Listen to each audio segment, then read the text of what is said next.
চাটনি বসিয়ে দিয়েছি। এটা ফুড চাটনি রান্না হচ্ছে।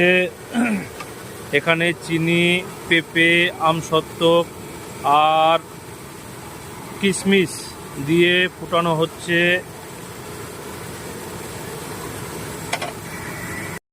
চাটনি ফুটে উঠেছে।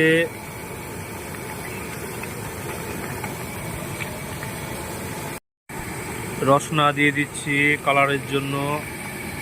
এটা হচ্ছে অরেঞ্জ রসনা। এটা কালার হয়ে গেছে। দেওয়ার সঙ্গে সঙ্গে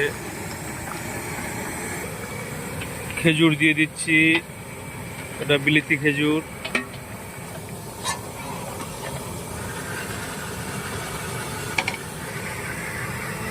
চাটনি রান্না হয়ে গেছে।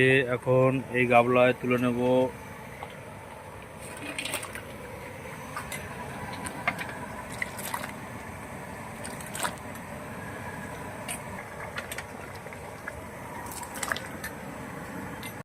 উপর থেকে কাজু বাদাম দিয়ে দিচ্ছি ছিটিয়ে। এখানে 500 লোকের চাটনি রান্না হয়েছে। ফুড চাটনি রান্না করা কমপ্লিট।